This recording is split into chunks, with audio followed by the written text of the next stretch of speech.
his songs along with lots of other people. When Frank Sinatra sang Sweet Caroline, even Neil Diamond says that he got goosebumps. Well, today we're about to give you some more.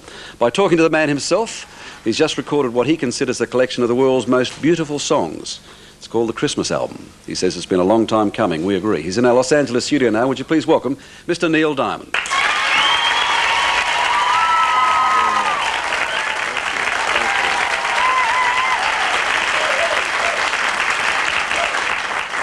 Neil, welcome. It's nice to catch up with you even in Los Angeles. We missed you here, but 300,000 Australians saw you, so that's probably better. Oh, it was great. It was very memorable for me also. It must have been. In fact, I read before that tour, Neil, that you had some doubts about it. You were almost frightened about coming out to Australia again, and yet I think those tickets were sold out before you even arrived here. I was scared to come back. We had a great show when we were there in 76 or 77. And I waited a few years, and then I got scared, and I thought, well, maybe they'll forget about me. And it took me a while to get up enough nerve to come back, but I'm really glad I did. It was quite an experience. Beautiful, beautiful. Well, you see, we're not fickle, because I think it was when you came out here in 1976 with that updated Hot August Night tour. I think that was your first tour after you'd been in sort of semi-retirement. So you decided to come to Australia even then. That's right. I wanted to start someplace that, I don't know, would accept me, and Hot August Night was very, very big in Australia then, and we had a fantastic tour. It was memorable, and this last one was memorable too. We didn't hit Perth this time around, but we got the other cities in, and I was very happy to do that. Well, you can't see it now. We're just running some of the footage, of course, from the Hot August Night tour initially, which is great stuff. But even for someone like you who's sold that many albums, it still must be very pleasing to think that you can go to a country as far away as Australia and have 1 out of 10 households has got your songs. Well, I think it's great. It's the greatest feeling in the world, and you know, what can I say? I'm humbled by it. I love it. I want to come back again. I feel very, very honored. All right, 90 million albums or records, as I mentioned to you. Why is it taking you so long to do some Christmas songs for us? I don't know. I guess it's always been one of my secret wishes to do a Christmas album, but it wasn't until last year that the record company actually asked me if I would consider doing one. And do you normally wait to be asked, Neil? Not usually, but on this one I did. This one seemed too easy. They wanted me just to sing, and it was too easy. It was one of the most fun albums that I've recorded, and it kind of brought me back to high school where I sang with the choir and the choral groups, and we tried to kind of recreate some of that in this album. It was real enjoyable, and I love listening to it. Everybody loves Christmas music, and I listened to it last night. They are beautiful songs, as you say. The traditional songs, including one you wrote. But you've jokingly made that line as well. What's a good Jewish boy from Brooklyn doing singing Christmas carols? That's right. Well, you know, I had to ask myself that question first, because I really wanted to do not only contemporary Christmas music, but some traditional, really holy music as well. And I asked around, I asked my friends, all of my Christian friends, what do I do? How do I do this? I'm singing about Jesus Christ, and I want to do it as beautifully as possible. And I got different advice from all over, and finally ended up calling my mom, who's she's the elder statesman of the family. And I said, Mom, I want to do a Christmas album, but it's really about Jesus, this album. And she said, I think you should do it because once upon a time Jesus was a nice Jewish boy too. So I never thought about it twice since then. I just try to do it as beautifully as possible, and I'm very happy with the way it came out. Now, you mentioned high school and the choir, and you went to high school and in fact were in the choir with Barbra Streisand, the same high school. That's right. We never knew each other in high school. She was with the altos in the girls section, and I was with the second baritones, but we sang for 2 years together in the Erasmus Hall Mixed Choir.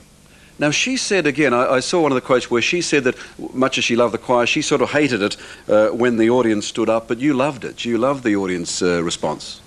Yeah, we spoke about it years later, and it kind of intimidated her. We'd sing the Hallelujah chorus, and at a certain point the audience would stand, and I always got goosebumps, and it was a big thrill for me. And she told me that it kind of made her back off a little bit. So I guess that's why she's doing movies and I'm doing live concerts. Yes. Well, you did the record together. You still bring. You don't bring me flowers. That was a massive hit in Australia and around the world. We got a little clip of that of you singing that. We don't have Barbara, I'm afraid. But just if you bear with us, and let's have a listen to Neil Diamond sing that lovely song. Thank you.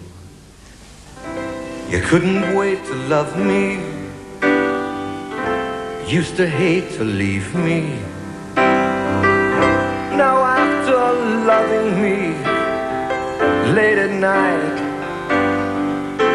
when it's good for you and you're feeling alright, when you just a little glimpse there, Neil, but while we run it again, I read that you still get stage fright, that after all these years and all that success that you still need to G yourself up. I think that's probably true, because you have to get the adrenaline going before you go out on stage. And if I'm not nervous, I try to do something to get a little bit scared. I think it's important. But I'm usually a little nervous before I go out. But I've learned to take that energy and put it into the show, so it's worked out okay. You said somewhere, I mean, all those beautiful songs, all that success, all the accolades from the Frank Sinatras and so on, and yet you said that it would have been nice if you could have hidden behind someone else singing your song, that you would have been happy just to write them and let someone else sing them. I thought at the beginning that was what I would hope at very best to be able to achieve, would be to write my music and have people record it. But the business and the music world changed in the 60s, and the Beatles came in and Bob Dylan came in, and suddenly the writers became important. And I was a writer, and people began to consider me as a possible singer as well. I'd done all my own demonstration records while I was just writing and beginning. So things opened up for me. The future opened up for me when that happened. I wasn't pigeonholed just as a writer. Well, thankfully, I was going to say for us as well, I'm sorry, for us, thankfully you did decide to sing, because quite clearly you've made an awful lot of people happy around the world. Of all those songs you've written, and they are sensational songs because they sell, is it silly to ask you what's a favourite? I guess it depends on what time of the day I catch you. Well, you know, I've really thought about that, and I have to say that my favorite is my first chart record. It's Solitary Man.